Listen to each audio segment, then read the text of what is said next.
지금 시대가 대한민국의 이제 경제 역사가 시작된 전체 시대 중에 개인 브랜드를 통해서 부자가 되는 사람들이 가장 많은 시대예요. 지금만큼 하기가 쉬운 시대가 없어요. 앞으로도 없을 거예요. 내가 뭘 하든 정보도 충분하고요, 채널도 충분하고요, 도와주는 도구조차 충분해요. 자기가 어제까지 살아온 삶에서 내가 시장에 제공할 수 있는 서비스는 반드시 존재합니다. 뭐 나는 좀 크게 목적도 없고 뭐 생각도 없는데 그래도 지금 하세요. 왜 지금 하냐면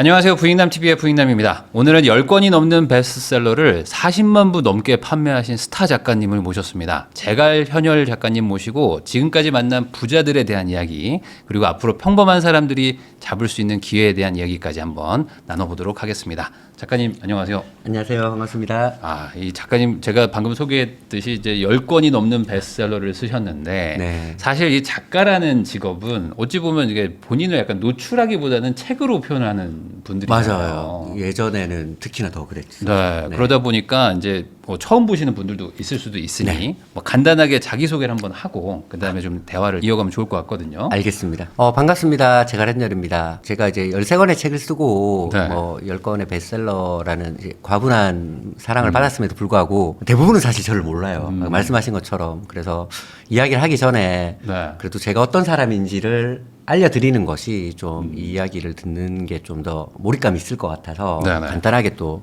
밤을 새서 자료를 좀 가지고 왔습니다. 저는 광고를 하고 싶었던 사람이었어요. 네. 그래서 대학교 때는 광고 회사에 들어가기 위해서 되게 많은 준비를 했었어요.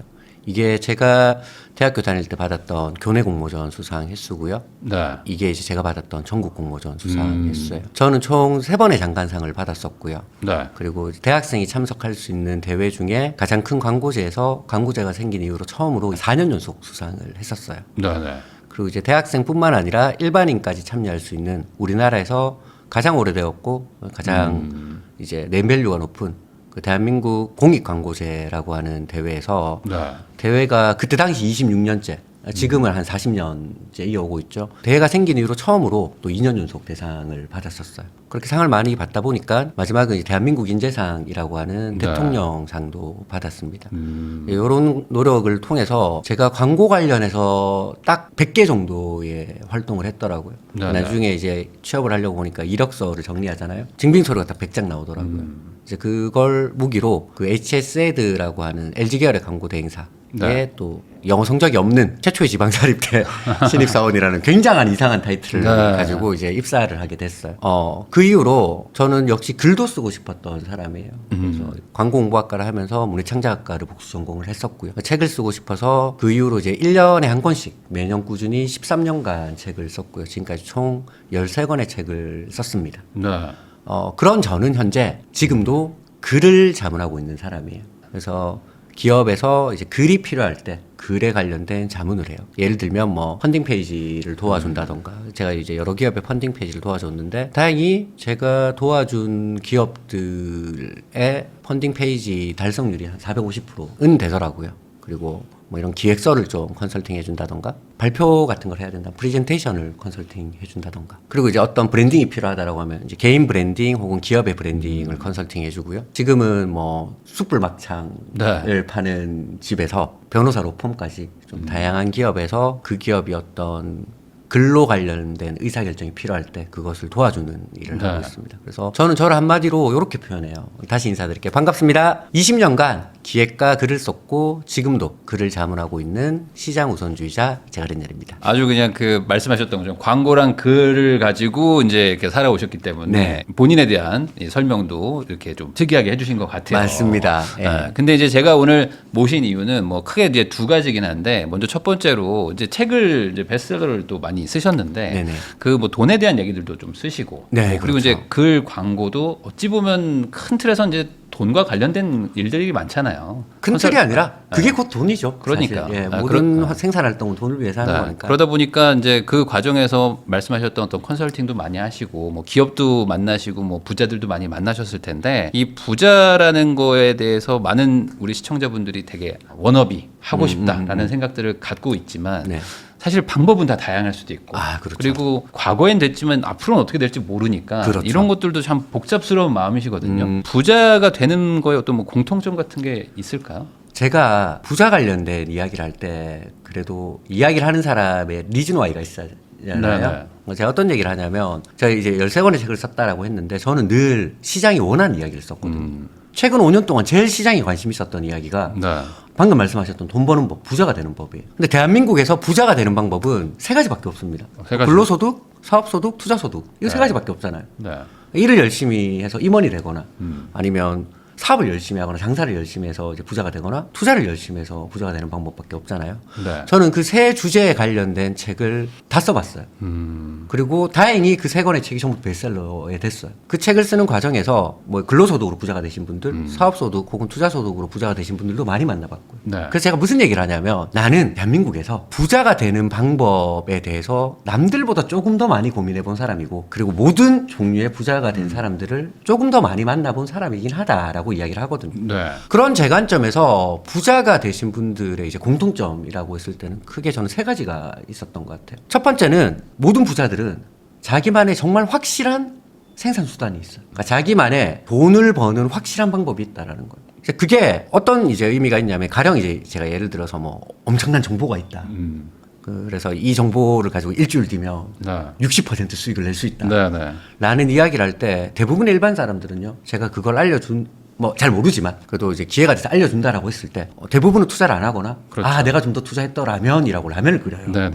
근데 부자분들은 그런 말에 흔들리지 않아요. 왜냐하면 이미 자기가 확실하게 생산 수단을 가지고 있고 자기만의 방식으로 돈을 버는 길이 있는데 자기가 모르는 남의 길에 흔들리지 않는다는 거죠. 이제 그게 일단 첫 번째로 생산 수단이 있다. 생산 수단이 있다. 두 번째는 모든 부자들은 자기 시간값을 자기가 정해요. 직장을 다니면 사실 네. 연봉 협상이라고 하지만 1년에 뭐 1-20% 오르는 거는 협상이 아니라 통보잖아요. 근데 그 위로 이제 임원이 되고 C레벨이 되잖아요. 그러면 자기가 원하는 자기의 연봉을 스스로 요청할 수가 있어요. 그래서 아이러니한 게 C레벨 분들이 1년 만에 연봉을 10억 올리는 게 네. 5천만 원 받는 직장인이 7천만 원 받는 것보다 훨씬 쉬워요. 자기 시간값을 자기가 정하는 거죠. 네. 투자도 마찬가지고 장사하는 것도 마찬가지죠. 사업하시는 분들도 자기가 제공하는 서비스의 값을 자기가 정하니까 결국 자기가 시간당 얼마를 벌 수 있냐를 스스로 정할 수 있는 분들이 부자예요. 네.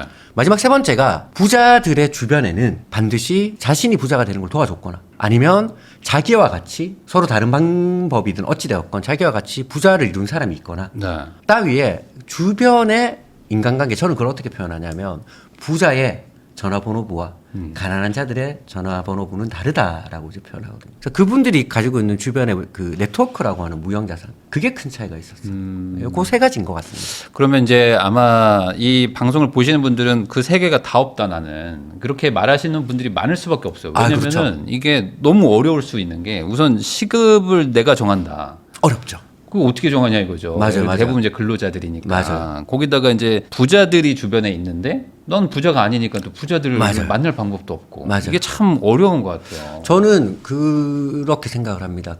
내 시간값을 어떻게 올릴 건가는 이제 우리가 2부에서 그 제가 드릴 네, 얘기 따로 자세히 얘기 한번 나누면 해주시고. 될 거고 그 많은 사람들이 방금 하신 그 질문을 해요. 아니 나는 부자가 아닌데 네. 우리 부모님도 부자가 아닌데 결국 끼리끼리 노는 거 아니냐라고 얘기하잖아요. 맞아요. 뭐 저희 집이 부자였던 적이 단 한 번도 없었고요. 저는 지금도 아직 부자라고 하기는 한참 모자라지만 부자의 네트워크를 많이 알고 있거든요. 네.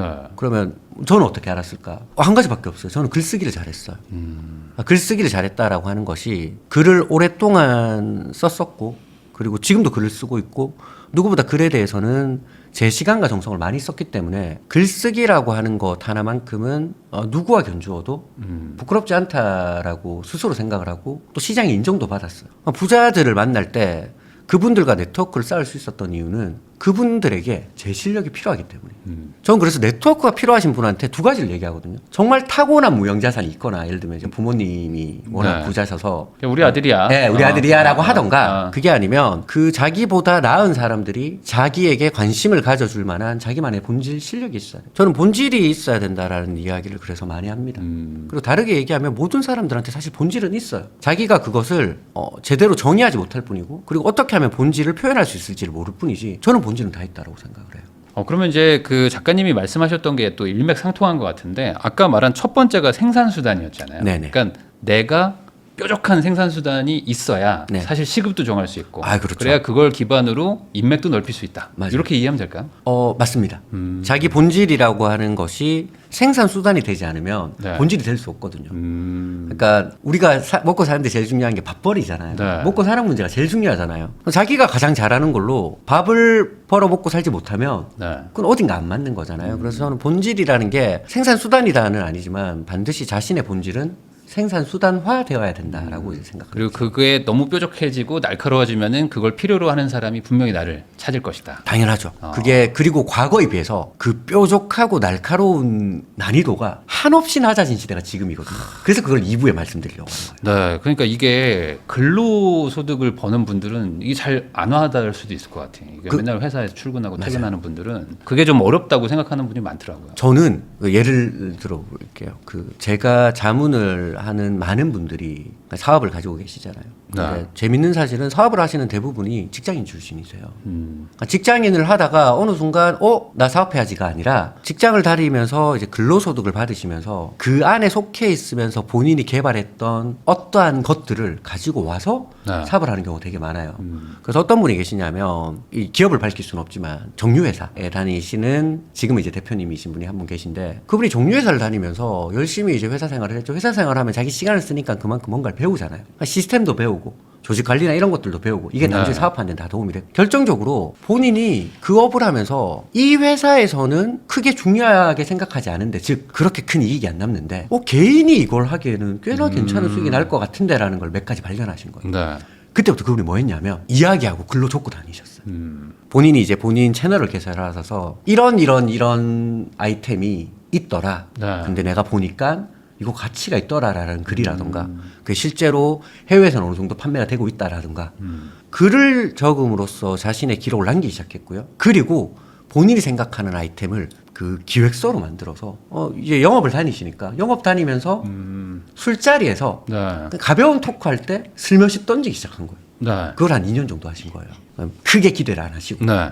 근데 2년 만에 그 관계자분들 중에 이거는 사업 아이템이 될 만하다. 이거 나가서 한번 사업해봐라. 이제 이야기를 하신 거예요. 그러면 그렇게 이야기를 해서 그분이 그쪽 사업을 하셔서 지금은 회사 다닐 때보다 최소 이제 20배, 30배 이상의 순수익을 내고 계시거든요. 제가 이제 말하고 싶은 건 그런 거죠. 그러니까 시간값을 바꾼다라고 하는 것이 근로소득을 하는 이 상황에서 그러니까 나는 근로소득을 한다라는 게 어쨌든 급여를 받기 위해서 기업이라고 하는 시장이 속해 있잖아요. 그 기업을 들여다볼 수 있잖아요. 네. 그리고 그 기업의 생리를 볼 수가 있잖아요. 개인이라면 볼 수 없었던 정보나 네트워크 따위를 기업을 다니면서 볼 수 있다는 거죠. 거기서 기회를 발견하고 발견하지 않고는 본인의 몫이라는 거죠. 그럼 그걸 발견한 사람의 시간값은 달라지잖아요. 네. 근데 그걸 발견하지 않고 왜 회사가 계속 연봉을 안 올려줘? 왜 회사가 내가 원하는 인센티브를 안 줘? 라고 하면 끝까지 자기 시간을 시장에 수동적으로 맡기는 거예요. 그 차이인 것 같아서. 네, 아주 좋은 말인 것 같습니다. 근데 이런 거 있거든요. 그 길로 가는 게 아무래도 좀 좋을 것 같은데 네. 대부분은 어떤 생각을 하냐면 좀 이렇게 인맥을 좀 잘 만들어가지고 네. 어떤 부자 형이 나를 좀 이렇게 끌어가주면 네. 뭐 코인 뭐 살지 안 살지 알려주고 뭐 부자 형이 이런 거 해주면 좋겠다 이런 마음에 막 무작정 막 인맥 관계를 막 넓히는 분들도 있고 네. 또 반대로 또 이제 부자가 되려면 인맥이 또 많아야 된다고 생각해서 막 이렇게 인맥 챙기다가 막 개인의 시간을 다 잃어버리는 날리는 경우도 있죠. 분들도 있고 맞아요. 이 인맥 관리 뭐 이거 어떻게 해야 될까요? 부자들의 인맥 관리를 좀 생각을 해보면 돼요. 네. 그러니까 부자들의 인맥 관리는 일반 사람들과 다른 게 부자는 시간을 형평으로 써요. 그리고 평범한 사람들은 시간을 평등으로 써요. 이게 약간 복잡한데 쉽게 설명을 드리면 네. 대부분의 사람들은 많은 사람들을 만나기 위해서 노력을 하고요.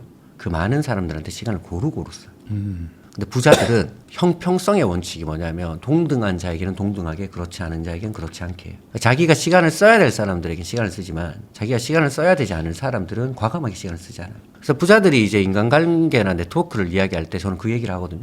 네트워크를 정리하는 것이 아니라 인간관계를 정리하는 것이 아니라 자연스럽게 정리된다. 아 정리가 된다. 그러면 물어보자. 주변에 그래 코인을 하는 사람이든 뭐 주식을 하는 사람이든 부자가 당신을 이끌어주길 바란다. 네. 소위 말해서 신데렐라의 유리구두 같은 그런 것들을 다 바란다. 네. 그러면 내가 방금 말했던 부자는 시간을 형평으로 다루는 사람인데 그 사람이 당신에게 시간을 써야 될 이유가 당신에게는 있는가? 왜 나를 만나줘야 될지 이유가 없다. 만나는 건 할 수 있어요. 왜냐하면 다 이제 대부분 부자분들이 또 호혜적 이타주의라고 해서 최대한 적을 안 만들기 위해서 노력하기 네. 때문에 첫 번째 만나면 다 가능해요. 네. 두 번째, 세 번째, 네 번째 이어지는 것은 다른 얘기예요. 그러니까 나도 내가 예를 들면 뭐 얘기할 게 없고 부탁할 것밖에 없잖아요. 네. 그럼 연락을 쉽게 못해. 부인님도 그러겠죠. 마찬가지잖아요. 마찬가지죠. 그분들도 굳이 내가 이 사람한테 뭔가를 받아낼 수 있는 것이 없다면 연락을 안 하는 거죠. 네. 그러면 첫 번째 만나서 이제 인사하고 악수하고 커피 한잔 했어요. 두 번째 연락을 못 하는 거예요. 내가 뭔가를 제안할 것이 있던가, 내가 뭔가를 줄 수 있는 것이 있어야 된다. 그게 결국 본질이라고 하는 것들이랑 그대로 이어진다라는 거죠. 그러니까 결국에 그 개인의 어찌 보면 뭐 능력이랄까 이런 것들을 좀 갈고 닦을 게 먼저네요. 그게 먼저고 그 다음이 다음 인맥이겠네요. 맞습니다. 그래서 준비되어 있지 않은 사람에게 허락된 기회가 차라리 허락되지 않은 기회보다 훨씬 독이 된다라고 얘기해요. 원샷 찬스예요. 네. 그러니까 예를 들면 제가 오늘 부일라님을 만났는데 뭐 피치 못할 사정으로 몸 컨디션이 너무 안 좋고 그래서 집안에 일도 너무 많아서 추리링 차림에 머리도 부시시하게 와서 반갑습니다라고 해서 와서 네. 했다고 생각을 해봐요. 제 사정을 부일라님 모르시잖아요. 근데 딱 그 한 번의 기회로 저를 판단하실 거잖아요. 그러니까 능력이 있는 사람 그리고 훌륭한 인맥일수록 대부분은 원샷 찬스예요. 근데 그 원샷 찬스를 내 것으로 가져가는 핵심은 찬스를 계속 가지고 오는 것이 아니라 그 찬스를 잡을 만한 가치가 이제 있어야 된다라는 거죠. 저는 그래서 그게 그 대부분의 평범한 사람들한테는 어려운 일 아니냐라고 하는데 저는 그렇게 생각 안 합니다. 평범한 사람이 그 원샷 찬스를 가질 만한 설계가 당군 이래로 이렇게 쉬웠던 시대가 없었어요. 그걸 이제 2부 때 다시 이렇게 해야지 이제 2부가 편집이 네. 안 되고 나가더라고요. 그러면은 그 이제 나는 뭐 부자가 되고 싶은 사람들 이런 분들이 이제 시청들을 많이 하시는데 그러면 어쨌든 간에 뭐 부자를 만나는 거에 그 기회를 잡아야 될 텐데 맞아요. 그게 뭐 아까 말씀하신 뭐 다른 뭐 기회들로도 가능하겠지만 어쨌든 이미 만나고 있는 사람들 이 만나고 있는 사람들 안에서는 그러면 또 인맥이라는 게 또 한 달이 두 달이 건너면 또 다른 사람들이 이어지니까 맞아요. 지금 만나는 사람들을 어떤 계속 만나야 될지 아니면 뭐 만나지 말아야 될지 어떤 그 인간관계에 뭐 굳이 얘기한다면 어떤 판단 기준 뭐 이런 것들이 좀 있을까요? 사실 인간관계에 대해서 막 이렇다 저렇다 얘기할 만큼 뭐 네. 제가 막 철학자는 아니기 때문에 무거운 식으로 이야기를 못 드리겠지만 저는 이제 그렇게 말씀을 드리고 싶어요. 그 부자가 된 사람들의 인간관계와 부자가 되지 않은 사람들의 인간관계가 뭐가 다를까라고 생각해보면 저는 그런 것 같아요. 부자가 되지 않는 사람들은요, 내가 원하는 말을 해주는 사람들 곁에 둡니다. 근데 부자가 된 사람들은요, 내가 나한테 필요한 말을 하는 사람들 곁에 둡니다. 저는 이 차이가 너무 커요. 왜냐하면 정확히 평범한 사람들은 반대예요. 네. 그러니까 나한테 필요한 말을 해준다라고 하는 것이 결국은 현재 내가 바뀌어야 되는 이야기를 해야 되고 현재 내가 나아가는 얘기를 해야 되는 거잖아요. 그럼 어쩔 수 없이 조금은 잔소리일 수도 있고 조금은 지적일 수도 있고 네. 조금은 문제 제기일 수도 있어요. 평범한 사람들 그런 사람들을 멀리해요. 내가 안 만나고 말지 뭐 라고 한다는 거죠. 근데 부자는 반대로 자기에게 좋은 얘기를 하고 자기 칭찬을 하고 하는 사람들 경계합니다. 대신에 자기에게 더 나아갈 방향이나 나한테 더 필요한 얘기를 해주는 사람을 꼭 곁에 대요. 이유가 뭐냐면 전자는 제가 부일남님 기분 좋은 얘기를 하는 건 엄청 쉬워요. 그렇죠. 잘생겼죠. 네. 뭐 옷 잘 입죠. 그리고 채널 얼굴 100만 와 이러면 돼요. 그러니까 누구나 다 그 사람이 원하는 얘기를 하는 건 쉬워요. 근데 부일남님한테 제가 필요한 얘기를 하려고 하잖아요. 많은 시간 들여서 부일남님에 대해서 고민해야 돼요. 그리고 거기에 제가 많은 시간을 써야 되고요. 그리고 나아갈 방향을 제시할 만큼의 어떤 저 나름대로 역량이 필요해요. 이게 훨씬 어려운 일이거든요. 그러니까 부자는 그걸 알기 때문에 그런 사람들 곁에 두는 거죠. 그래서 질문의 답은 주변에 있는 분들 중에 한 번만 그 네트워크에서 한번 이 기준으로 가지고 나눠보세요. 나한테 늘 내가 기분 좋은 말을 해주는 사람은 누구지? 늘 나한테 필요한 말을 해주는 사람은 누구지? 아마 필요한 말을 해주는 사람이 많이 없을 거예요. 그 사람들을 늘리시고요. 기분 좋은 말을 이제 하는 사람들은 그 필요한 사람들을 늘리다 보면 자연스럽게 그 시간의 배분에 따라서 서서히 스스로 정리가 돼요. 그렇게 됐을 때가 아까 제가 말씀드렸던 부자의 네트워크라고 하는 부자의 인맥 관리라고 하는 것을 자기가 가질 수 있게 되는 거죠. 근데 이건 저는 되게 좋은 말인 것 같은 게 예를 들어 이제 많은 분들이 이렇게 생각할 수도 있잖아요. 인맥이라는 게 예를 들어 뭐 내가 지금 1억 부자면 100억 부자를 빨리 만나가지고 빨리 가고 싶잖아요. 네. 근데 그게 아니라 난 1억 부자면 사실 2억 부자를 만나는 것도 난 부자를 만난 거잖아요. 아, 그렇죠. 근데 그런 것들을 생각 안 하고 무조건 그냥 막 나는 사실 저 사람한테 뭐 줄 게 없는데 우선 만나가지고 뭐를 이렇게 받고 싶다 이런 마음을 갖는 분들이 많거든요. 제가 그 얘기를 가끔씩 강연에서 하는 얘기인데 학생들한테 얘기를 해요. 무슨 네. 얘기를 하냐면 김태희랑 결혼하려면 어떻게 해야 돼? 라고 이야기를 하거든요. 네. 그럼 다들 무슨 얘기를 하냐면 뭐 다시 태어나야 된다. 전시성령으로도 안 된다. 로또 맞아야 된다. 뭐 이런 얘기를 하고 일어나지 않은 일을 가지고 그 정도 일이 벌어져야지 만날 수 있다라고 이야기를 해요. 네. 근데 김태희를 만나기 위해서는 우선 운전면허를 따라라고 이야기를 하거든요. 현실적으로 너가 김태희를 만나기 위해서는 운전면허를 따고 김태희의 로드 매니저가 되어라. 로드 매니저는 필요한 거 아니냐? 그건 누구나 할 수 있는 일 아니냐? 네. 그래서 우선 만나라. 네. 만나고 나서 누구 운전을 잘하든 뭐라든 그 뒤에는 그 이후의 일이다. 뭐냐면 김태희를 만나려면 김태희를 만날 급이 되거나 김태희가 만날 이유가 있어야 된다고. 필요한 걸 해줘야 된다. 1억 부자가 2억 부자를 만나는 거는 돼요. 왜? 급이 있으니까. 네. 1억이나 2억이나 사실 대동소이하잖아요. 그럴 수 있죠. 그리고 1억 부자, 5억 부자도 될 수 있어요. 근데 1억 부자가 이제 100억 부자를 만나려고 한다. 그러면 100억 부자가 1억 부자를 만나야 될 이유가 1억 부자에게 있어야 돼요. 제가 방금 말했던 정말 극급이 되거나 아니면 이유가 되거나. 그러면 이제 자기 네트워크에서도 한번 돌아보자라는 거죠. 자신의 네트워크에서 내가 워너비로 하고 있는 사람들이 있다면 네. 내가 첫 번째 급이 되나? 그게 안 되면 이유가 있나? 근데 둘 다 없다. 그럼 사실 만나시면 안 돼요. 만나는 게 독이 돼요. 만나봐야 어차피 일회성이다. 만나봐야 일회성이죠. 저도 이제 예전에 20살 때 제가 너무 좋아하는 24살, 5살 때 그때 봉준호 감독님을 만난 적이 있거든요. 강연을 들었어요. 네. 저희 대학교의 교수님이 봉준호 감독님이 그 영화 스토리 자문을 하실 정도로 네. 이성복 교수님이라는 분이 계세요. 그분을 빼놓고는 대한민국의 근대 시를 논할 수 없다라고 말한 그분 덕에 만난 적이 있거든요. 네. 너무 좋아하는 감독님이니까 뭐 어떻게든 친해지려고 노력을 했어요. 근데 깨달았어요. 뭐냐면 이분이 날 만나야 될 이유는 없는 거예요. 이분을 내가 만날 급도 당연히 아니고 내가 이분한테 예를 들면 그때 글이라도 잘 써서 내가 당신의 대본을 오탈자 검증이라도 해주겠다가 됐던가 이유가 있었으면 됐을 텐데 안 된다라는 거죠. 그 점을 좀 생각을 하셔야 되는 것 같아요. 근데 많은 사람들이 반대로 이제 네트워크나 인맥을 이야기할 때 그런 얘기를 합니다. 뭐 요런 기법을 알면, 요런 화술을 알면, 요런 방법을 알면 대통령도 너의 친구가 될 수 있다. 저는 거짓말인 것 같아요. 상식적이지 않잖아요. 맞잖아요. 네. 뭐 어떤 기술 하나 안다고 해서 어떤 기교 하나 부릴 수 있다고 해서 상식적이지 않잖아요. 아부와 아첨을 극도로 잘하면 그 아부 악참을 극도로 잘하잖아요. 그럼 네. 그게 곧 본질이라는 거예요.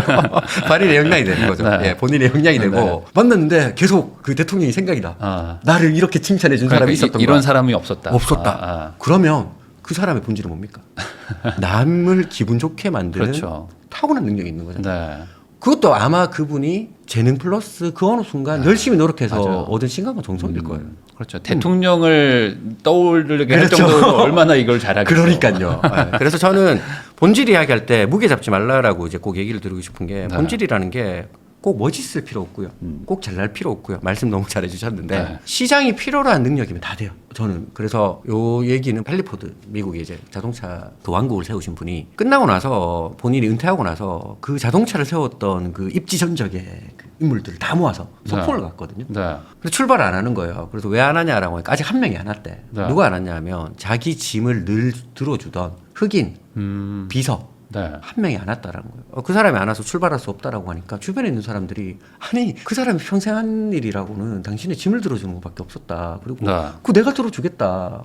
지금 우리 여기 있는 사람들은 다 우리 노력과 우리 시간과 우리 능력을 써서 이 포드 왕국을 건설한 사람들인데 왜 그 사람을 기다리냐라고 했을 때 포드의 그 회장님이 그 얘기를 하셨어요. 아니다. 나는 이 사람이 아니면 내 짐을 맡길 수가 없다. 맡길 수가 이 사람은 없다. 나한테 그런 사람이다. 그리고 아들한테 얘기를 하거든요. 아들아, 기억해둬라. 언제든지 교체될 수 있는 뛰어난 부품이 되지 말고 한낱 짐 하나를 맡더라도 저 사람이 아니면 내 짐을 맡길 수 없다라는 말을 들을 수 있는 그런 사람이 되어라. 전자는 부품이고 후자는 가치다. 저는 자기 본질이라고 하는 것과 자기 가치라는 건 이런 거라고 생각을 해요.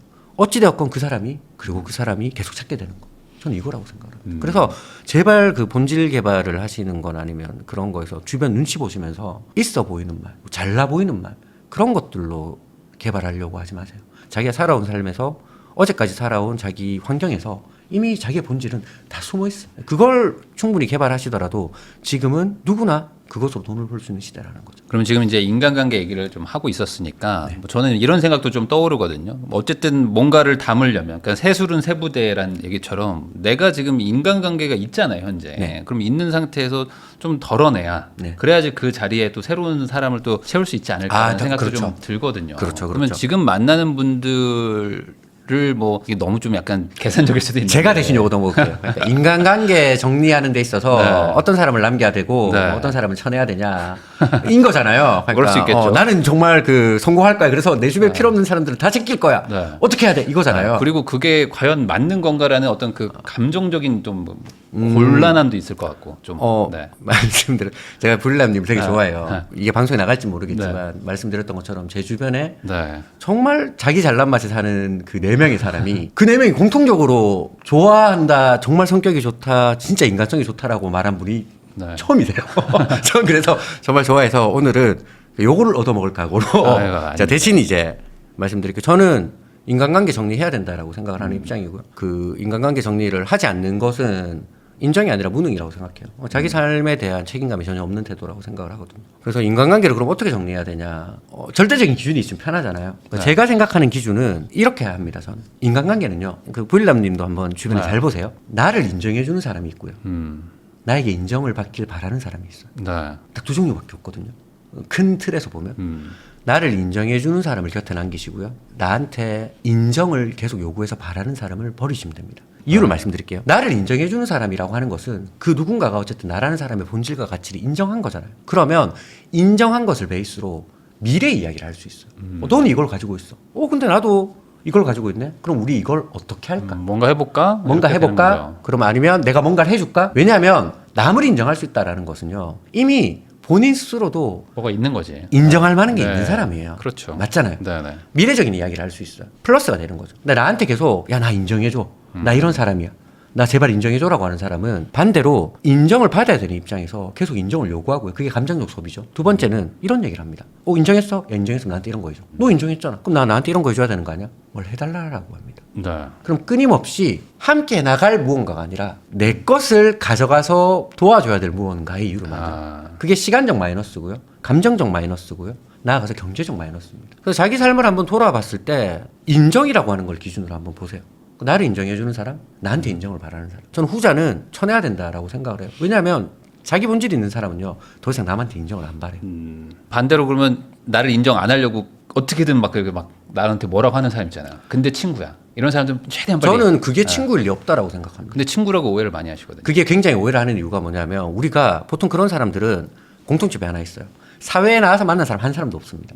초등학교, 중학교, 고등학교 그 학창 시절 때 네. 만났던 인연이에요. 그러면 사실 그 사람이 가치 있는 게 아니에요. 그 사람과 함께 보냈던 4시간이 가치가 있는 거예요. 네. 그래서 거기에 의미 부여를 하는 거거든요. 과거에 투자했던 4시간에 끝내 얽매여 있어서 의미 부여를 하고 있으면요. 미래의 4시간이 날아갑니다. 그러면 산술적으로 과거에 어쨌든 그러한 사람을 알게 된 것은 뭐 이게 필연적이든 우연이든 아니면 상황적이든 어쩔 수 없는 일이에요. 그걸 내 못 바꾸잖아요. 바꿀 수 있는 거는 그렇게 만들어진 부정적인 에너지를 미래로 가져갈 거냐 가져가지 않을 거냐는 내가 바꿀 수 있거든요. 어떤 게 더 상식적이고 합리적인 선택인지는 다 안다고 생각을 해요. 근데 그거를 제발 못하면서 본인은 정이 많다라는 착각을 하지 말았으면 좋겠어요. 정이 많은 게 아니라 못하는 거고요.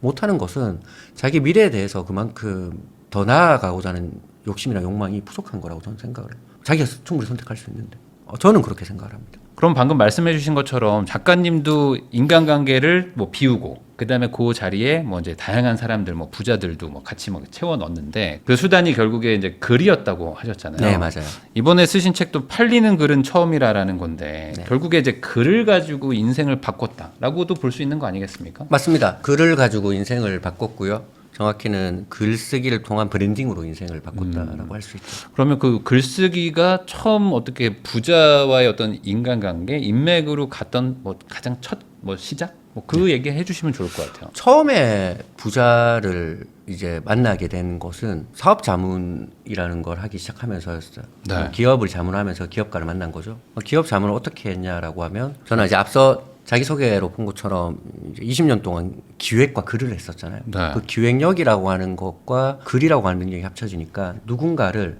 컨설팅할 수 있는 영역이 되는 거예요. 그러니까 컨설팅하는 영역이 되면서 부자들을 만나기 시작했고요.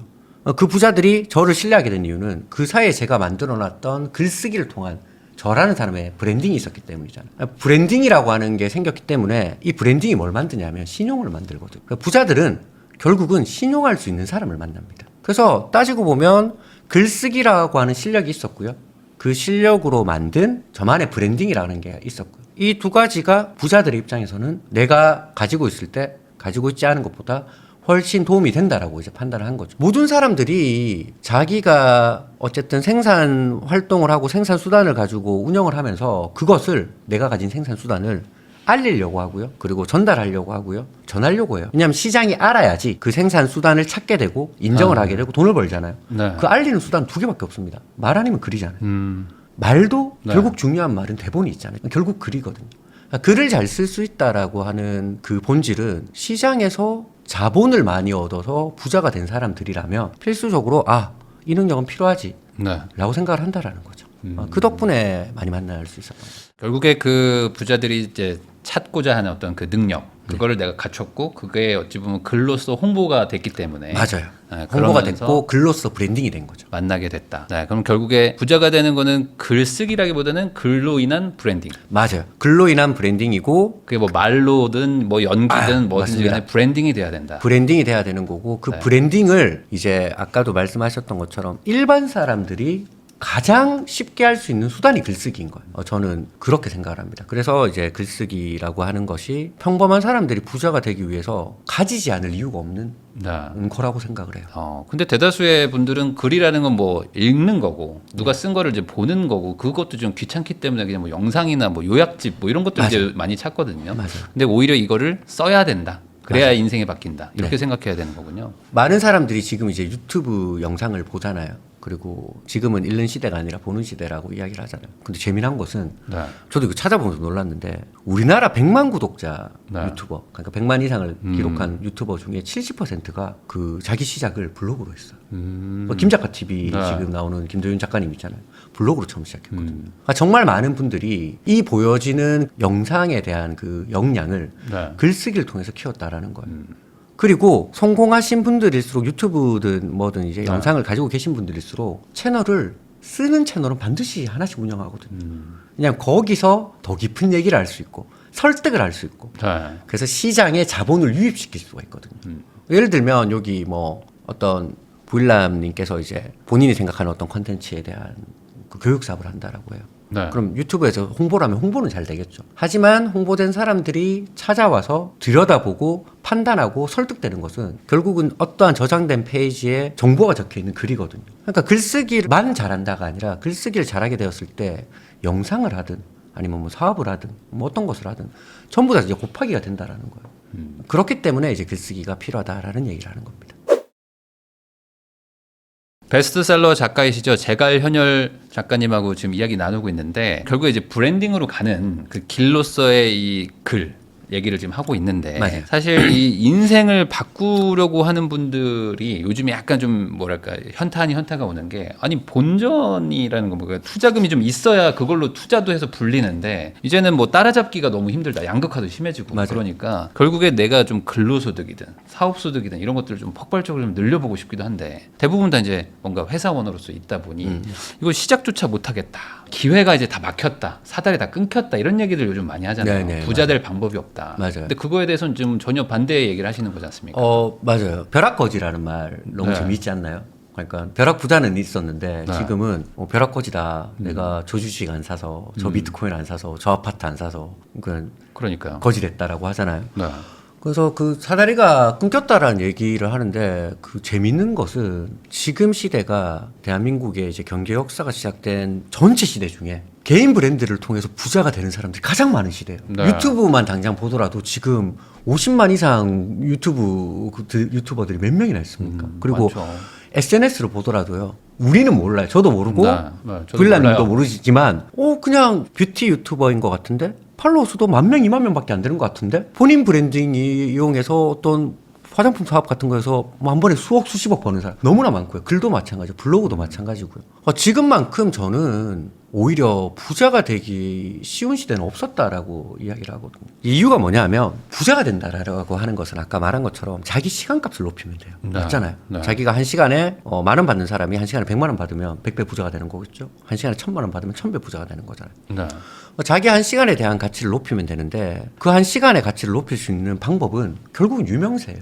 그러니까 조금 이상한 얘기일 수도 있는데 제가 기획 강연을 가서 받는 강연료와 기획 전문 강사님이 거의 동일한 컨텐츠를 한다고 했을 때 받는 강연료는 계산해보니까 10배에서 15배 정도 차이가 나요. 그러니까 그분의 한 시간보다 제 한 시간이 15배가 더 많은 거예요. 네. 그렇다고 제가 저분보다 기획을 15배 잘 가르치나? 전혀 아니거든요. 그러니까 뭐가 다르냐? 그러니까 저분은 기획 강사라고 하는 타이틀을 가지고 계신 거고 저는 기획서 관련돼서 베스트셀러로 출간했다라는 베스트셀러 작가라는 타이틀을 가지고 있을 뿐입니다. 네. 단순히 유명세가 다를 뿐인데 시장은 10배가 70을 한다라는 거예요. 유명세가 가장 쉬운 예죠. 그 월마트에서 이번에 에르메스 짝퉁백이 나왔더라고요. 아세요 그거? 저 몰라요. 네, 요 사진 보여드릴게요. 이거 되게 재밌어요. 이거요. 네. 왼쪽이 월마트에서 출시한 똑같이 생겼네. 네. 네. 오른쪽이 에르메스 백이거든요. 네. 두 개 가치가 1000배 차이 나요. 그럴 수 있죠. 왜 그렇느냐? 그러니까 작게는 100배, 이제 많게는 네. 1000배까지 차이 나는데 왜 그럴 수 있냐라고 하면 브랜드 가치가 다른 거잖아요. 결국은 유명세가 같은 제품이라도 가치를 다르게 만들잖아요. 그렇죠. 내 시간도 내가 유명해지면 가치가 달라지잖아요. 근데 유사가 시작한 이후로 지금처럼 나를 알리고 내 브랜드를 쌓기가 쉬운 시대가 없어요. 브랜드를 쌓는다라는 건 너무 쉬워요. 시장에 나를 알리고 나를 알리는 내용들을 쌓아가면 돼요. 그게 끝이에요. 언제까지? 그 시장이 알아봐주고 인정해주고 요청해줄 때까지. 저도 열심히 책을 쓰고 열심히 이제 제 브랜드를 쌓아가다 보니까 어느 순간 시장에서 너 기획 잘하네? 그럼 와서 기획 강연 안 해줄래? 너 책 읽어봤는데? 너의 방향이 마음에 들어? 우리 기업 자문 안 해줄래? 맞잖아요. 네. 그러니까 자기를 알리고 알린 내용들을 쌓아가면 되는 거거든요. 그게 브랜딩이 전부예요. 브랜딩이 절대 어려운 게 아니에요. 그러면 과거에 비해 지금 뭐가 달라졌냐? 첫 번째, 나를 쌓아갈 수 있는 채널이 이토록 모든 사람들에게 공짜로 허락된 시기가 없어요. 옛날에는요, 네. 나를 알리고 싶잖아요. 그러면 진짜 타고난 재능으로 방송에 나가야 돼요. 네. 맞잖아요. 옛날에는 그 책 쓰기도 어렵고 책 내기도 엄청 어려웠잖아요. 책을 뭐 쓰던가 아니면 방송에 나가던가. 채널이 정말 한정적이었고 거기는 소수의 사람은 나갈 수 있었거든요. 네. 지금은 스마트폰 있는 사람이 스마트폰 켜서 인스타를 누르든 유튜브를 누르든 채널 개설 딸깍 블로그 채널 개설 딸깍 자기를 알리고 쌓을 수 있는 공간이 공짜로 허락됩니다. 네. 그것도 가장 유명한 채널들일수록 공짜예요. 맞잖아요. 유료 채널일수록 유명하지 않잖아요. 그렇죠. 일단은 자기를 알릴 수 있는 채널이 너무 많아졌어요. 두 번째, 그러니까 자기를 알리는 방법. 과거에 글쓰기라고 하는 거는 약간 뭐랄까 도공제였어요. 그러니까 스승과 제자 개념이었고 글쓰기는 비법 같은 거였고 그래서 정말 배우기도 힘들었고 알려주는 사람도 없었고 지금 유튜브에 당장 글쓰기 쳐보세요. 글 쓰는 걸 너무나 잘하시는 너무나 많은 분들이 글 쓰는 방법 다 알려줍니다. 그게 다 공짜예요, 심지어. 거기에 욕심이 나는 분들은 이제 유료 강연을 들을 수는 있지만 공짜 강연으로도 충분히 글 쓰는 방법을 누구나 알 수 있는 시대예요. 거기에 GPT. 그렇죠. 이제는 뭐 대신 써주기도 대신 하니까. 써주잖아요. 대신 써준다라고 하는 것도 내가 GPT에 어떠한 명령을 적을 수 있냐에 따라서 결과가 달라지거든요. 그러니까 제대로 된 명령을 적는 것도 글이잖아요. 그러니까 그 정도의 글만 잘 적어도 그 GPT와 AI라고 하는 것들이 내 글의 기본적인 수준을 평균 이상으로 올려줄 수 있는 시대거든요. 나를 알리고 싶으면 채널도 공짜. 그 채널에 접근하는 방법도 딸까. 그리고 나를 알리는 방법에 글쓰기를 쓰고 싶다. 그걸 알려줄 수 있는 사람도 수천 수만 명. 방법도 공짜. 거기다 월 20불. 요건 이제 20불 내야 됩니다. 네. 전 GPT와 아무 관련이 없지만 저도 이제 20불 내고 구독하고 있잖아요. 20불의 구독료를 내면 그 내가 기본적인 글쓰기만 할 수 있을 때 그 글쓰기의 확장성을 알려주는 엄청난 도구까지. 자, 이런 상황에서 여전히 변하지 않는 거 하나. 유명세는 돈이 된다. 그러면 자기를 알리고 브랜드를 쌓기 이렇게 편한 시대에서 그 알리기만 하면 돈이 되는데 지금 이 시대를 살아가면서 난 부자가 되는 게 너무 힘들다. 돈 벌기가 너무 힘들다. 벼락거지 된다라는 말에 공감을 못 하는 거예요. 그런 말을 하시는 분들의 공통점이 딱 하나 있습니다. 이걸 안 하세요. 자기 브랜딩을 쌓기 위한 활동도 안 하고요. 자기 브랜딩을 글로써 남기고 뭐 혹은 영상으로서 남기든 남기는 행위를 통해서 언젠간 시장이 인정해줄 그 유명세를 기다리는 활동을 안 하세요. 안 하는 이유도 단순합니다. 어렵다. 내가 어렵죠. 어떻게 하냐. 네네. 근데 제가 방금 말씀드렸잖아요. 이게 어렵나요? 딸깍 20불이에요. 이게 어려운 이유는 그건 것 같아요. 그러니까 내가 가진 전문성이 없어요. 저는 그래서 그 전문성에 대한 이야기를 어떻게 얘기하냐면 그 연금술사 제가 되게 좋아 파이로 코엘류의 연금술사라는 소설을 되게 좋아하는데 그 소설 주인공이 온갖 세상의 보물을 찾아서 다 떠나는데 마지막에 알고 보니까 자기가 처음 떠났던 자리 여행을 출발했던 자리 밑에 그 보물이 깔려 있거든요. 네. 저는 그 아까 얘기했던 본질이라고 이제 이야기를 하셨잖아요. 그러니까 모든 사람이 어제까지 자기가 살아온 삶에서 본질이 있다라고 믿는 사람이에요. 그냥 단순히 믿는 게 아니라 전 그렇게 많이 자문도 하고 증명도 하는 사람이에요. 자기가 살아온 삶에서 어제까지 살아온 삶에서 내가 시장에 제공할 수 있는 서비스는 반드시 존재합니다. 셋 중에 하나는 존재해요. 그러니까 내가 하고 있는 일들 중에 맡은 직무 같은 것들이라고 하죠. 그 직무 중에 이 직무를 조금 서비스화 시켜서 시장에 공급체가 되면 돈을 벌 수 있겠네가 있을 거고요. 만약 내가 지금 일도 잘 못하고 있어요. 하고 있는 역량도 좀 떨어진다고 생각을 해요. 그러면 반대로 생각하면 대부분의 사람이 나처럼 일을 못하고 있고 역량이 떨어질 거다. 네. 그럼 일을 못하고 역량이 떨어지는 이 상황에서 많은 사람들이 필요한 게 그 순간의 멘탈 관리 같은 게 아닐까? 그러면 하다 못해 내가 누구보다 그런 사람이니까 내가 부족한 사람이니까 멘탈 관리를 어떻게 하는지에 대한 거라도 적어보자. 나는 멘탈 관리할 때도 한강을 뛴다. 한 3일 뛰어보니까 이건 내 일이 아니더라. 네. 그래서 나는 했던 게 등산이다. 멍청했다. 달리기도 못한 놈이 어떻게 등산을 하냐. 그리고 뭐 영화를 봤다. 뭐를 했다. 그러면서 최대한 적게 돈을 쓰면서 현재의 답답한 자기 자신의 멘탈을 관리할 수 있는 거를 내가 그런 사람이니까 나는 스스로 그것을 만들어가는 사람입니다. 쌓아가는 사람입니다. 알아가는 사람입니다. 라고 한다고 해봐요. 그것들을 그냥 블로그에 글로 적기만 하면 돼요. 5년 정도 지나잖아요. 10년 정도 지나잖아요. 뭔진 모르지만 이 사람은 나 같은 사람인 것 같은데 네. 나랑 다른 것은 10년 동안 단순히 술 한잔 먹고 그냥 자야지가 아니라 온갖 방법을 통해서 멘탈 관리하는 방법을 안 사람이에요. 네. 그러면 어떻게 신용이 생기잖아요. 이 사람한테 그러면 뭔가를 맡기고 싶다는 생각이 든다라는 그런 사람이 예를 들면 가장 평범한 대한민국의 80%를 위해서 준비했습니다. 네. 가성비 최강의 멘탈 관리는 이겁니다라고 컨텐츠를 만들어 사업한다고 해요. 그럼 사람들은 그 사람의 이야기를 들을 수 있겠죠. 그 사람이 지금까지 기록으로 쌓아두었던 네. 거기에서 오는 힘이 있기 때문에 저는 그걸 하시라는 거예요. 그러니까 왜 잘하는 게 없으니까 본질이 없다라고 생각하냐라는 거죠. 본질은 자기가 현재 처해진 상황을 냉정하게 분석해서 솔직하게 한번 적어보면 돼요. 그 적은 내용들 중에 지금 시장이라고 하는 게 얼마나 커요. 그 시장이 원하는 게 얼마나 많습니까? 잘난 사람도 원하는데 못난 사람도 원해요.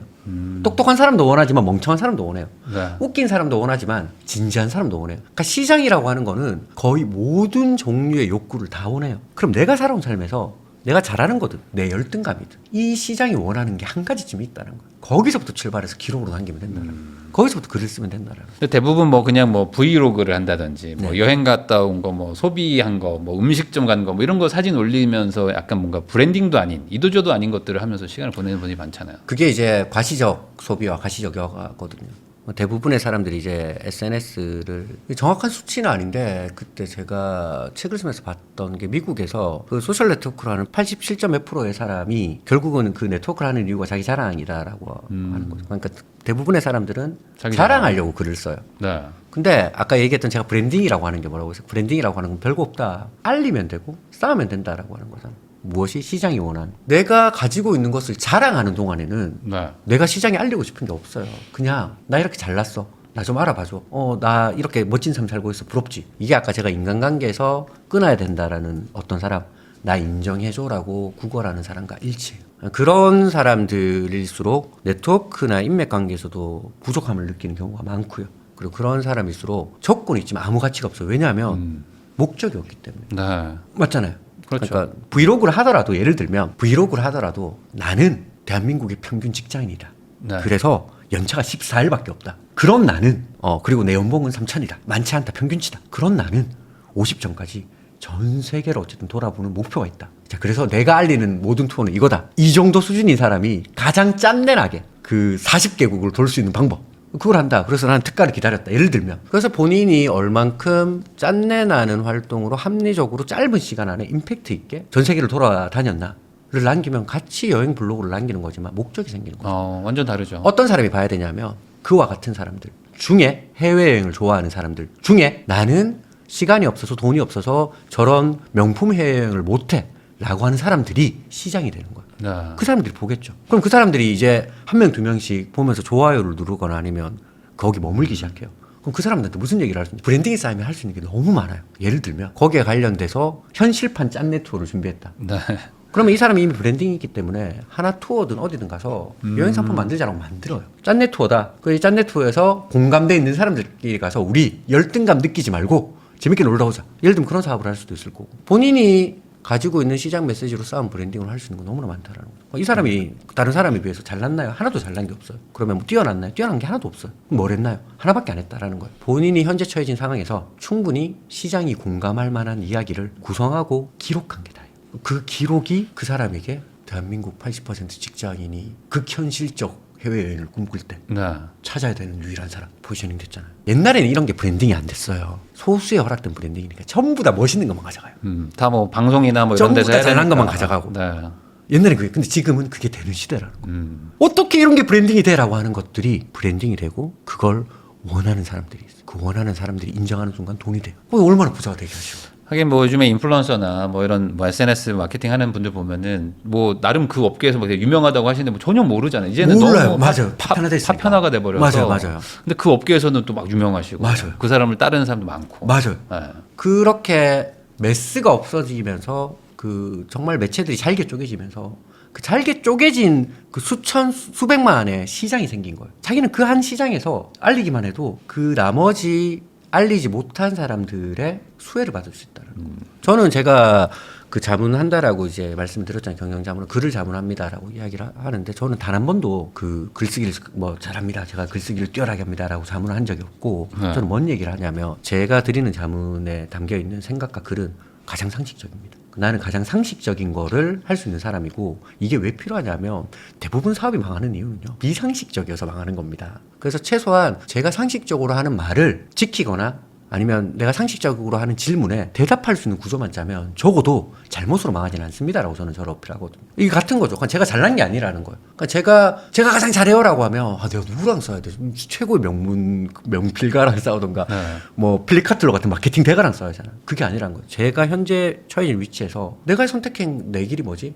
나는 그래도 시장이 원하는 것만 담았고 나는 누군가의 원하는 것들만 많이 담았구나. 그걸 많이 하다 보니까 나한테 뭐가 생겼지? 내 생각은 그래도 가장 상식적인 생각을 하는 거예요. 그럼 그게 이제 브랜딩이 된다는 거죠. 네. 그러면 이 내용을 좀 이렇게 정리하면 결국에 이제 시장이 원하는 거는 뭐 다양하기 때문에 거기에 내가 적합하기만 하면 맞아요. 목적을 가지고 브랜딩을 쌓아가면 되는데 이게 아마 이 시청하시는 분들의 편을 든다면 그렇게 해서 내가 블로그도 써보고 뭐 이렇게 유튜브도 해보고 요즘에 유튜브 엄청 많이 했었잖아요. 근데 요즘에 이제 유튜브 좀 안 하려고 하시는 게 했더니 너무 안 된다. 힘들고 안 맞아, 되고 맞아. 블로그 했는데 뭐 안 읽어주고 뭐 좋아요도 안 눌리고 맞아. 그러면 내가 지금 헛고생하는 것 같고 막 이런단 말이죠. 네. 그러니까 소위 말하는 이 팔리는 글을 써야 되는 거 아닙니까? 네. 그걸 어떻게 쓰냐 이게 좀 어려운 것 같아요. 두 가지 얘기를 드릴게요. 첫 번째는 제가 13권의 책을 내고 40만 부를 팔았다고 했잖아요. 다르게 얘기하면 13권이나 썼는데 40만 부밖에 못 판 거예요.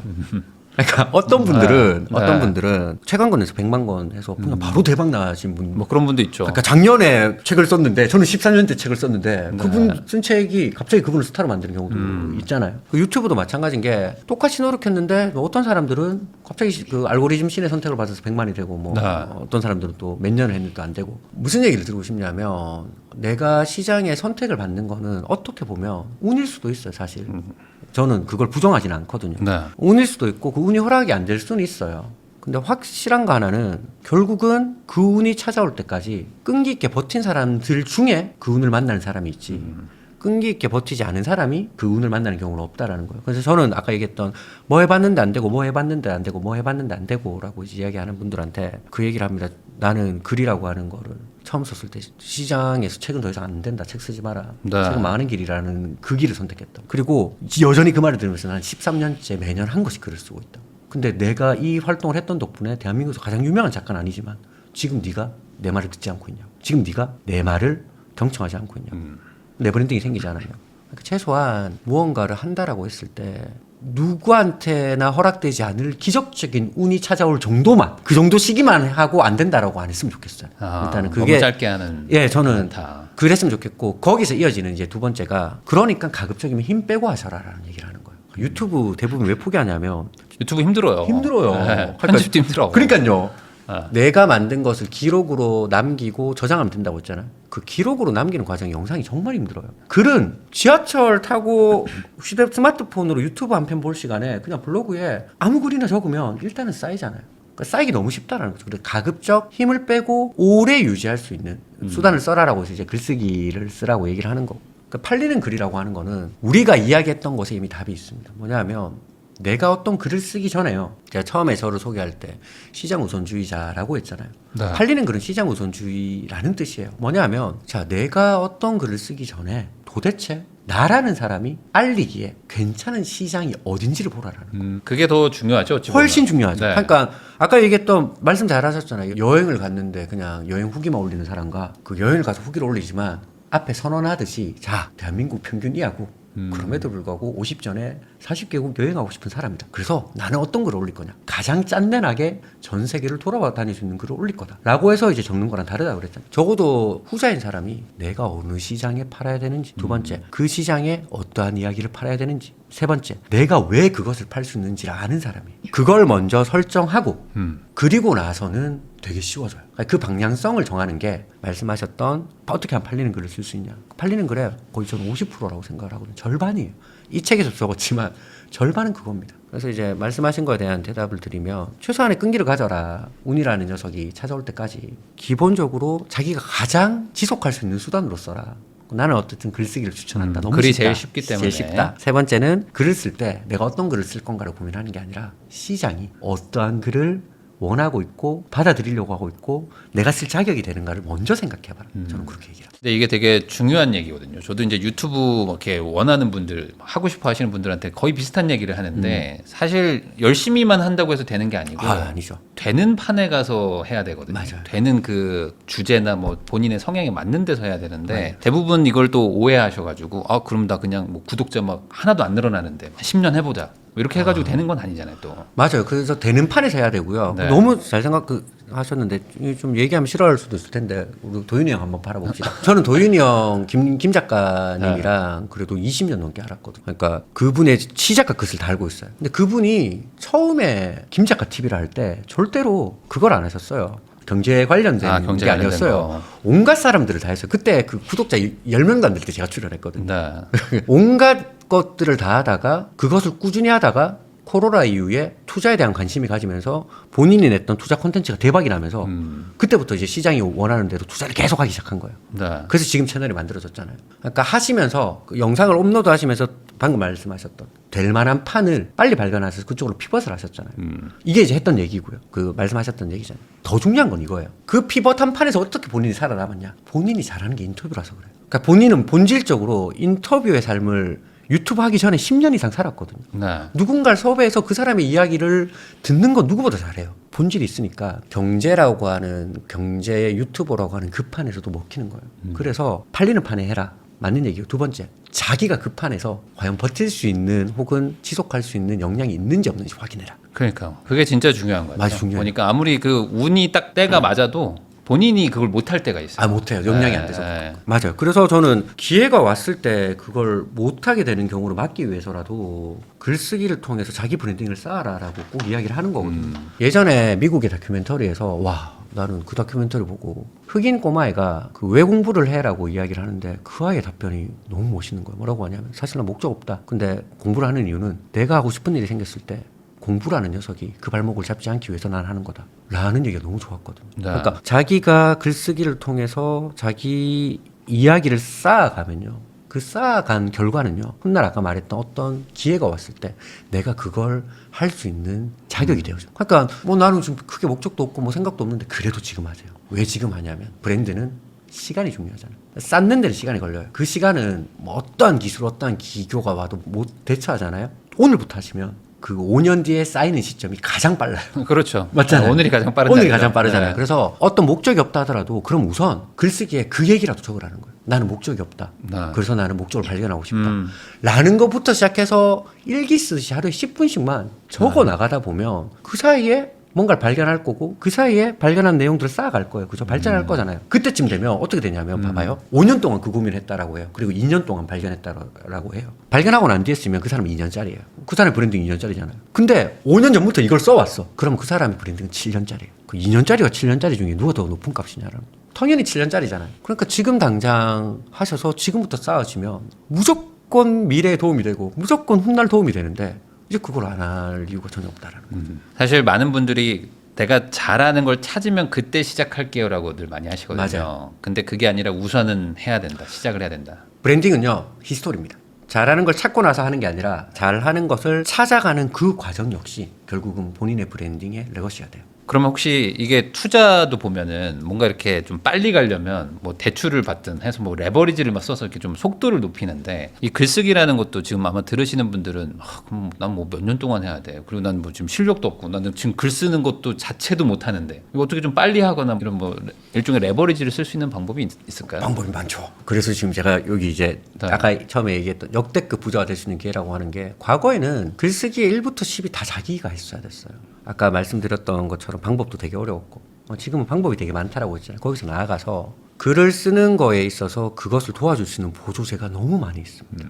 근데 이제 보조제라 하면 예를 들면 AI로 한번 예를 들어볼게요. 뭐 AI가 워낙 화두니까 지금 당장 내가 해봤거든요. 한번. 어떤 얘기를 해봤냐면 GPT야. 네. 내가 방송 출연을 하고 싶은데 네. 나는 글쓰기 전문가야. 글쓰기 전문가로서 유튜브 방송에 출연하고 싶으니 대한민국의 유튜버 중에 글쓰기, 자기개발에 관련된 상위 유튜브 10명을 선정하고 그 10명의 채널 방향을 분석해서 네. 거기에 맞는 그 출연 제한 메일을 좀 써줘. 네. 내가 가지고 있는 거는 시장 우선주의고 나는 글을 이렇게 쓴 사람이라고 했어요. 물론 그 뒤에 이제 수정은 자기가 좀 더 해야겠지만 네. 그 무슨 얘기냐면 그전에는 그 100개의 채널에 내가 어떤 글을 적을지 일일이 다 적었어야 됐어요. 지금은 내가 어떠한 글을 적어야 되는지, 내가 무슨 목적으로 글을 적어야 되는지, 내가 어떠한 방향에 어떠한 요소들을 담아야 되는지만 알고 있어도 말씀하셨던 레버리지 수단이 말도 안 되는 레버리지 수단이 눈앞에 있어요. 네. 근데 중요한 건 그 레버리지 수단에 제가 아까 말했던 최적인 프롬프트콜 명령어가 없으면 어떻게 되냐면 나 유튜브 출연하고 싶어 좀 도와줘 하면 굉장히 이상한 말을 합니다. 네. 그러니까 초기에 내가 이 말을 했던 거 이거는 사실 글쓰기이지만 글쓰기 이전에 기술과 훈련으로 충분히 가능한 영역이거든요. 이건 기량의 영역이에요. 왜냐하면 기획력이고 그리고 그 상황에서 내가 어떤 기회를 구상하는 능력이기 때문에 그것만 해도 글쓰기에 50은 사실 한 건데 나머지 50을 채워줄 수단까지 있잖아요. 그거 두 가지 곱하면 저는 지금은 솔직히 글을 못 쓴다 나 글 능력 없어도 못 쓴다 말이 안 된다고 생각해요. 챗 GPT가 나왔기 때문에. 챗 GPT라고 하는 수단이 있고 그 수단의 힘이 저는 되게 크다라고 생각해요. 사실 챗 GPT가 뭐 일종의 내 뭐 조언가 그룹일 수도 있고 맞아요. 내 직원들일 수도 있고 맞아요. 내 어떤 조사 전문원들일 수도 있거든요. 맞아요. 그러니까 이게 내가 잘 시키기만 하면 되는 거고. 맞아요. 그 잘 시키는 수단이 뭔가요? 라고 하면 글이거든요. 네. 그러면 반대로 얘기하면 그러면 그 정도 글만 잘 써라. 그러니까 거기에 명령을 내릴 정도의 글만 잘 써. 그 글은 기술이고 기량이라서 익히면 된다. 네. 운전 익히는 거랑 똑같다라고 얘기하거든요. 차를 만들 필요는 없으니까. 그러니까 너가 만약에 운전을 전혀 못하는 사람이다. 그럼 내 인정할게. 쓰지 마라. 네. 운전할 수 있는 정도의 난이도로 익힐 수 있는 역량이고 그 역량으로 이용해서 많은 글을 생산하다 보면 그러면 자연스럽게 자기 글이 늘어요. 왜냐하면 어찌되었건 GPT가 내 명령을 받고 만든 글도 내 글이거든요. 그걸 당연히 수정을 좀 할 거 아니에요. 네. 그러면서 서서히 늘어요. 옛날에는 실력이 다 늘고 나서 글을 썼잖아요. 지금은 글을 생산해 나가는 과정에서 실력도 같이 늘 수가 있어요.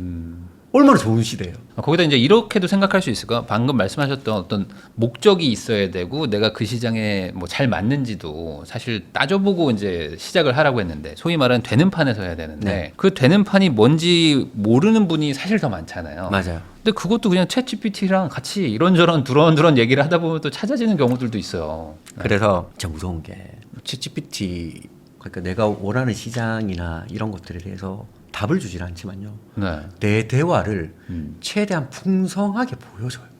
내 고민을 풍성하게 보여줘요.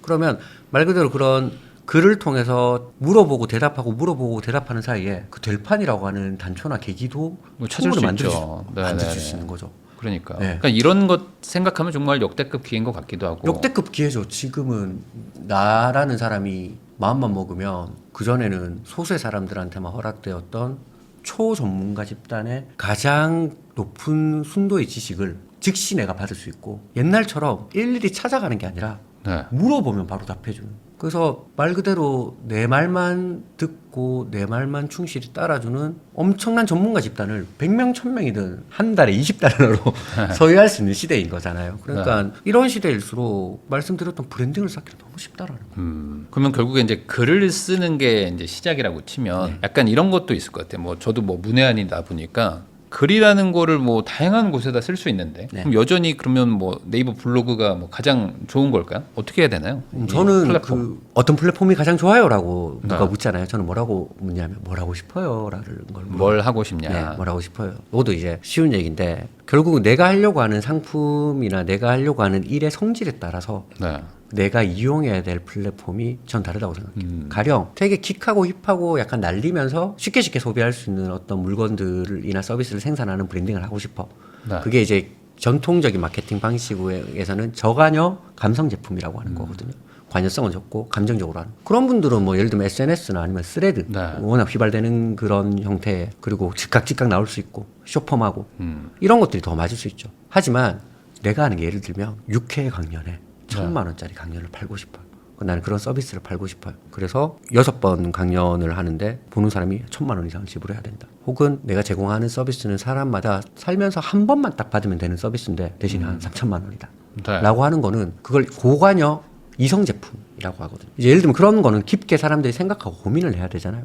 그러면 그 사람들이 오래 체류하고 오래 머무를 수 있는 블로그나 혹은 회원 가입을 해야지 들여다볼 수 있는 카페, 폐쇄성이 있는 그런 게 좀 더 어울릴 수 있다는 거죠. 그래서 브랜딩을 쌓기 위해서는 어떤 도구가 좋아요라는 거 이전에 내가 쌓을 브랜딩과 내가 하고 싶어하는 일이 무엇이냐에 따라서 달라진다는 거고, 그게 만약에 없다 그러면 그냥 자기 손에 제일 익는 걸로 하세요. 글이 제일 좋은 게 뭡니까? 컨트롤 C, 컨트롤 V가 되잖아요. 네. 그러니까 나는 스레드나 이런 것들은 너무 UI, UX 복잡해서 모르겠고 나 옛날 사람이라서 블로그만 블로그 해도 돼요. 블로그 쓴 글을 언제든지 이제 여러 옮기면 채널을 되니까. 통해서 옮기면 되니까 중요한 것은 자기가 가장 익숙한 채널에서 어쨌든 자기가 기록하는 것을 통해서 기록을 하는 게 제일 먼저 중요하고요. 거기서 조금 더 욕심을 내면 내가 하는 것에 따라서 나한테 적합한 채널이란 건 있으니 그걸 찾아봐서 해라. 그걸 어떻게 찾냐? $20 내고 GPT한테 물어보면 GPT한테 이것도 물어봤다니까요. 제가 요즘에 제가 강연하는 내용을 어디까지 이 녀석이 알고 있나라고 해서 강연하는 내용들을 요약해서 물어주면 그러니까 얘는 진짜 뭐 똘똘한 직원이 됐어 확실히. 맞아요. 그리고 이제 약간 뭐 준 전문가들의 어떤 조언을 거의 뭐 무제한으로 받을 수 있는. 그렇죠. 네. 제가 저 해외 출장 자주 가거든요. 해외 출장 자주 가는데 응급실 갔어요. 네. 몸이 좀 안 좋아서 가슴 사진이랑 링겔을 맞았는데 외국 베트남이어서 이 영어를 잘하는지 못하는지도 모르겠고 내 말이 통하는지 안 통하는지도 모르겠는데 불안한 거예요. 네. 그 GPT 켜서 제 엑스레이 사진 카메라 폰으로 찍고 제 링겔 맞는 사진 찍고 그걸 그냥 해서 야 내가 지금 이런 걸 맡고 있는데 나 어떤 상황이야 라고 하니까 얘가 정확하게 진단해 주는 거예요. 네. 근데 나중에 의사가 영어 되는 의사가 와서 했던 말이랑 똑같아요. 그러니까 말씀하셨던 얼마든지 수많은 전문가 집단을 내 서브로 둘 수 있는 시대잖아요. 브랜딩을 위해서 그런 서브들이 필요하잖아요. 얼마나 쉬워요. 네, 그렇습니다. 그러면 결국에 지금 AI 뭐 챗GPT가 이제 뭐 세상에 나온 지도 한 2년 정도밖에 안 됐기 때문에 어찌 보면 지금이 정말 좋은 기회가 온 거잖아요. 아직 사람들도 여기에 적응을 못한 사람이 훨씬 많으니까. 그럼 이런 상황에서 이제 소위 말한 신분 상승 아니면 어떤 근로소득의 뭐 퀀텀 점프를 하기 위해서 결국에는 내가 어떤 사고 방식과 생각을 가지고 있느냐가 중요할 것 같은데 어떤 식으로 지금 이 남은 미래를 내가 대해야 될까? 이 부분에 대해서도 좀 설명해 주시면 좋을 것 같아요. 네, 두 가지입니다. 0.9%의 안목이 있는 사람이 돼야 되고요. 그리고 해야 됩니다. 0.9%의 안목이 있는 사람이라는 게 왜 뭐냐면 1%가 아니에요?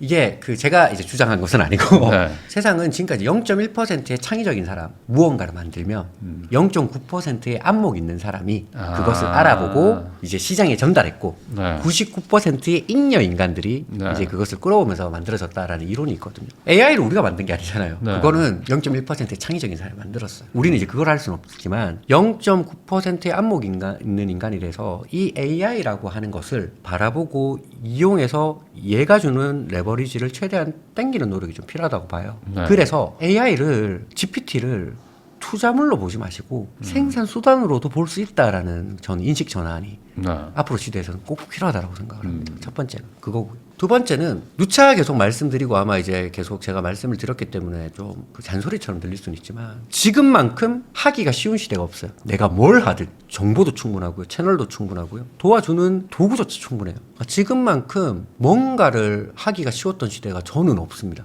앞으로도 없을 거예요. 자, 이 시대에서 그래서 하는 것과 하지 않는 것의 차이가 훨씬 극명하게 벌어지는 시대이기도 해요. 부일남 채널은 어쨌든 부동산에 대한 이야기를 하는 거잖아요. 부동산이든 아니면 주식이든 비트코인이든 냉정하게 그것을 내가 내 것으로 만들 만큼의 충분한 자산이 많은 사람보다는 그 자산이 없는 사람, 그 지식이 없는 사람이 더 많잖아요. 네. 그런 것들을 보면서 상대적 박탈감을 느끼고 상대적 박탈감과 짜증을 느끼면서 어차피 노력 따위나 해도 안 변한다 세상은. 인생 다 운이다. 인생 다 운이다라고 그렇게 시간을 낭비하지 마세요. 그렇게 낭비한 시간에 예전보다 훨씬 쉬워진 방법으로 뭐라도 자기를 기록하고 쌓아나가는 일을 시작하세요.